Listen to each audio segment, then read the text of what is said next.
When you open your eyes in the morning, that's the moment your destiny is being written. The way you start your day is not just about routine. It's about intention.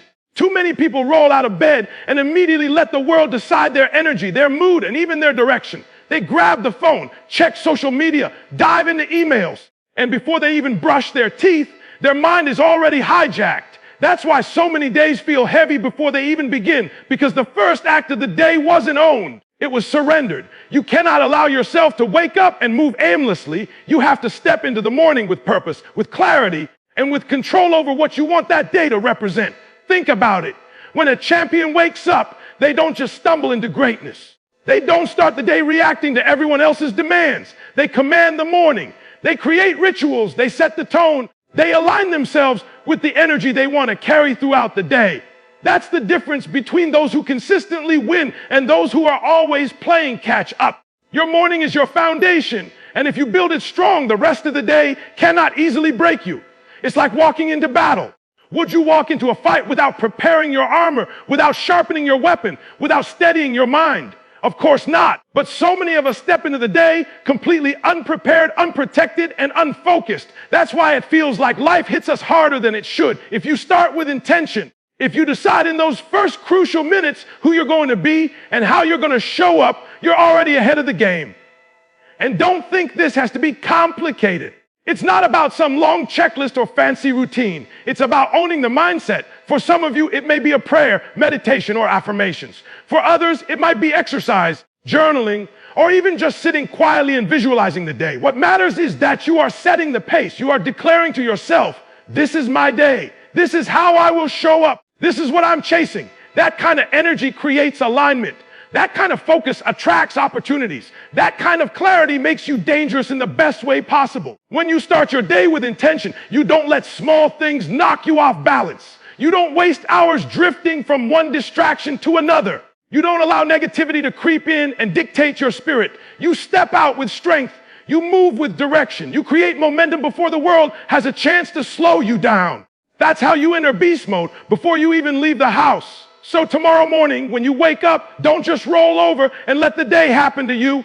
Get up with purpose. Get up with intention.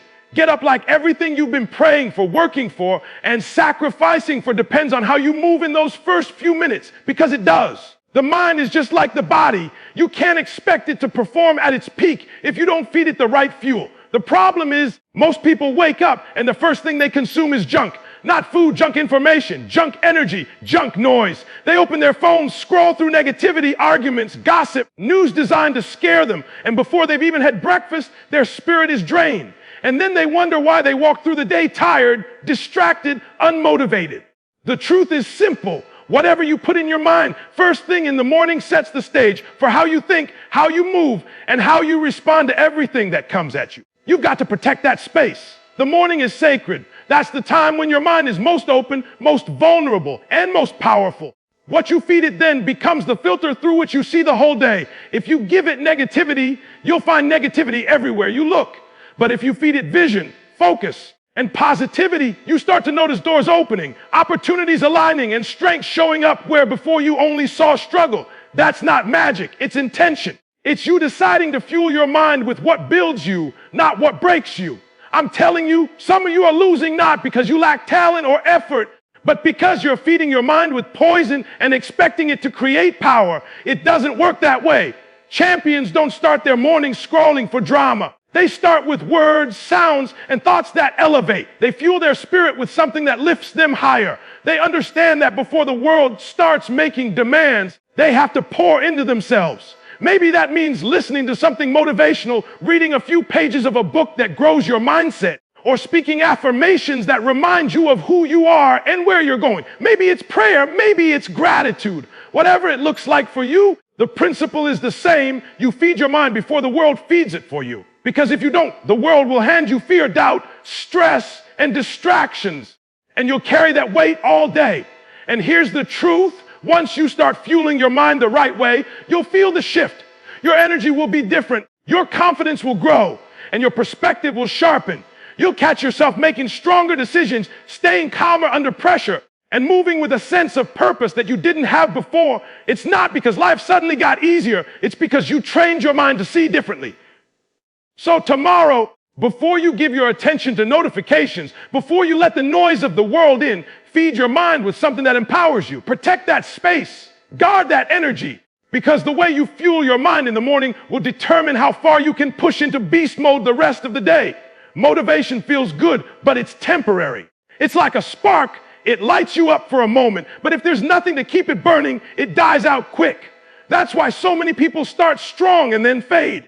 They go to a seminar, they watch a video, they get fired up for a day or two, and then the excitement disappears. Why? Because motivation is emotional and emotions change. Some mornings you wake up feeling unstoppable. Other mornings you wake up exhausted, discouraged, or just not in the mood. If you rely only on motivation, you'll never be consistent. And without consistency, you'll never build anything lasting. Discipline, on the other hand, doesn't ask how you feel. Discipline is about doing what needs to be done, whether you're inspired or not. It's about showing up every single day, rain or shine, tired or energized, ready or not. That's the real secret behind greatness. It's not always passion. It's not always hype. It's the relentless commitment to stick to the plan, even when you don't feel like it. Think about athletes. They don't just train when they're excited about the game. They train when their body is sore, when they're mentally drained, when they'd rather be anywhere else. Why? Because they know the body and the mind need repetition, consistency, and structure. The muscles don't grow from occasional effort. They grow from discipline. Success is the same way. You don't build it from bursts of energy. You build it brick by brick through routine, through habits, through discipline. And here's the truth: discipline eventually creates its own kind of motivation. When you see progress, when you start stacking small wins, when you realize you've built momentum, that becomes fuel. But you can't wait for that feeling to show up first. You've got to move without it. Discipline carries you until the results start feeding you. Some of you are stuck in cycles because you're always waiting for the right mood. You tell yourself you'll start when you feel ready, when you feel inspired, when the timing feels perfect. But life doesn't wait for your mood to line up with your dreams. If you want it, you've got to discipline yourself to move even when everything inside of you wants to stop. That's the difference between average and elite. Average waits for the feeling. Elite moves on commitment. When you train yourself to live with discipline, you no longer need outside sources to keep you going. You stop depending on hype and you start building habits that work for you automatically.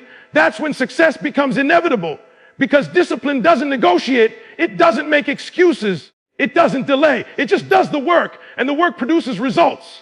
So stop chasing the high of motivation and start building the muscle of discipline. Because motivation might get you started, but only discipline will keep you in beast mode long enough to finish. Everybody wants success until they realize what it costs. Growth isn't comfortable. Progress isn't painless. The path to everything you've been dreaming about is filled with pressure, struggle, and sacrifice. But here's the truth. Pain is not the enemy. Pain is the process. It's the signal that you're stretching beyond what's normal, beyond what's safe, beyond what you've always been. And that's exactly where growth happens. If you avoid pain, you avoid progress. If you run from discomfort, you run from your destiny. Think about the gym. You don't build muscle lifting light weights that don't challenge you. You build it by pushing your body to the point where it burns, where it hurts, where you want to quit. That's the moment the muscle fibers tear, and that tearing is what allows the muscle to rebuild stronger.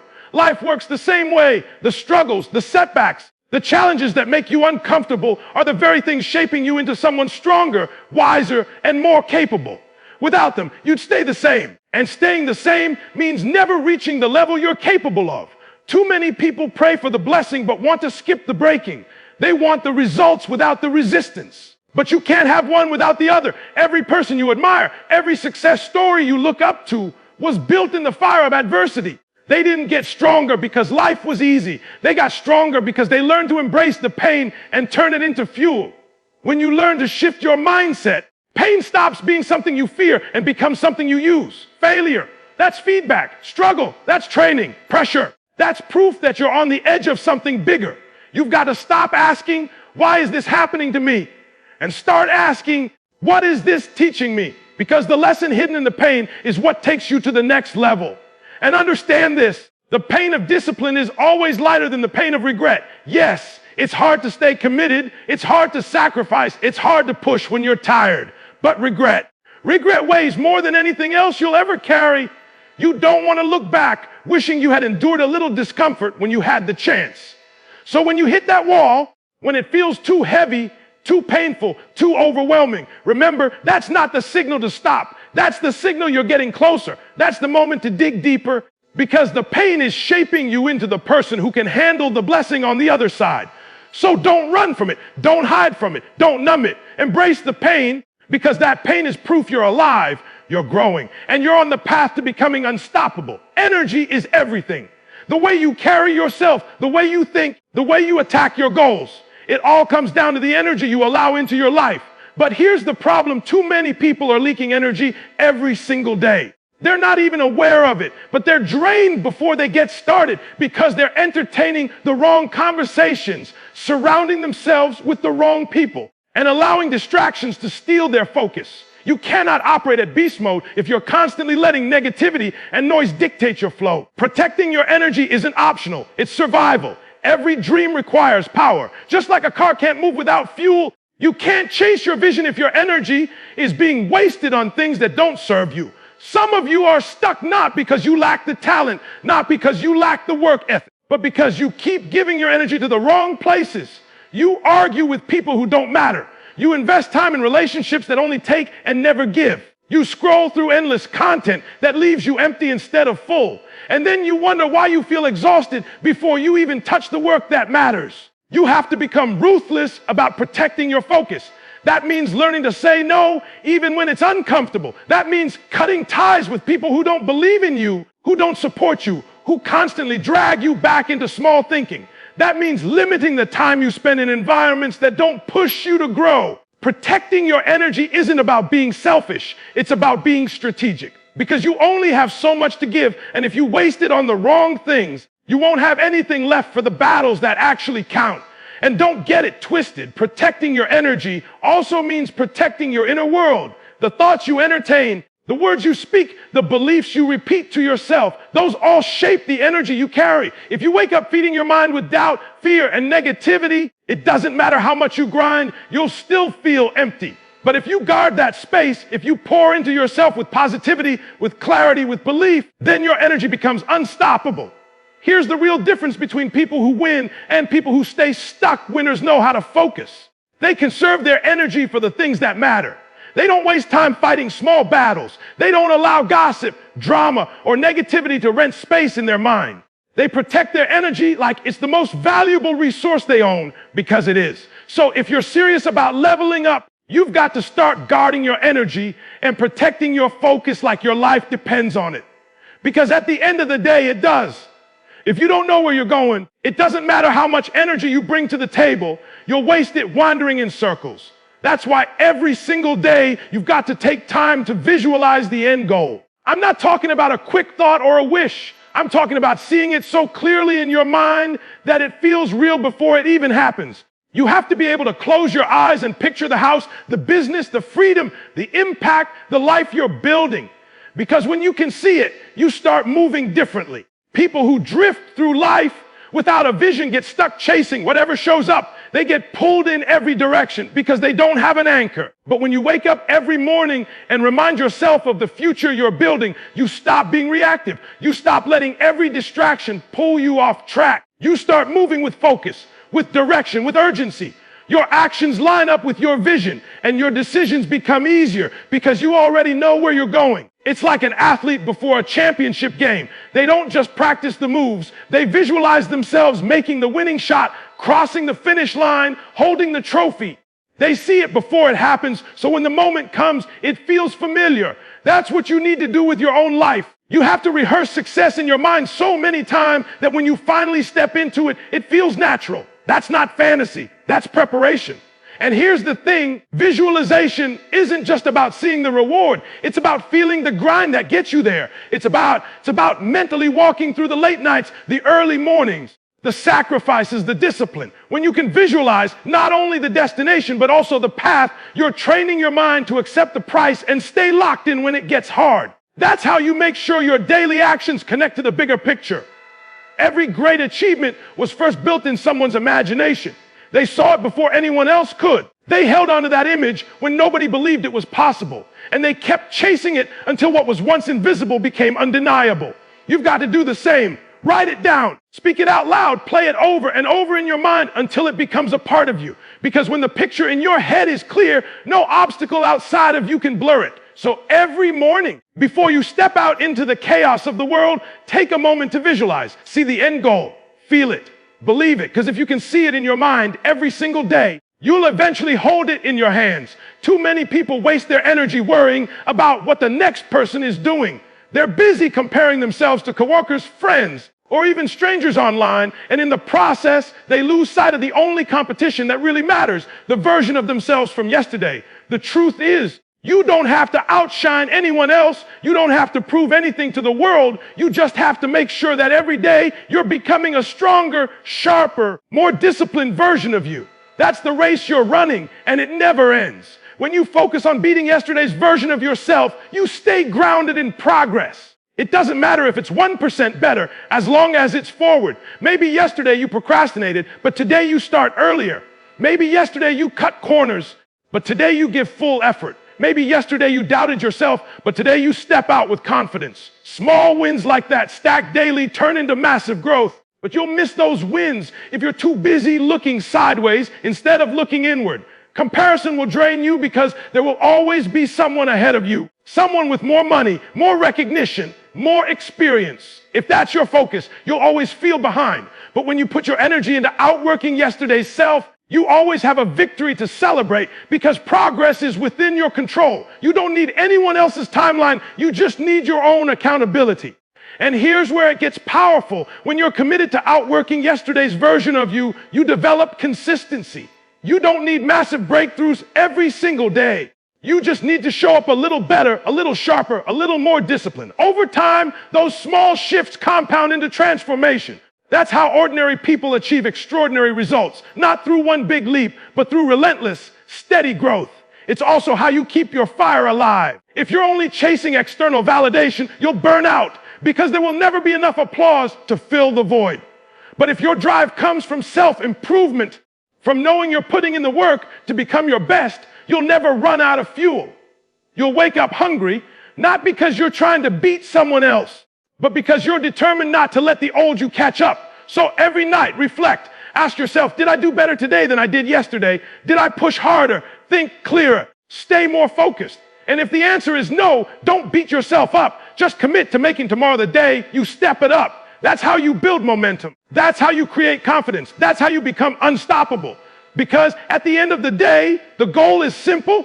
Don't compete with the world. Compete with the version of yourself that wants to stay average. Outwork that person every single day, and beast mode will become your lifestyle. Gratitude is the balance that keeps you grounded while you're chasing greatness. Because if all you do is grind, if all you do is push and chase and climb, you'll eventually burn out. But when you take time to recognize what you already have, when you pause to appreciate how far you've come, it gives you strength to keep going. Gratitude doesn't make you soft. It makes you powerful.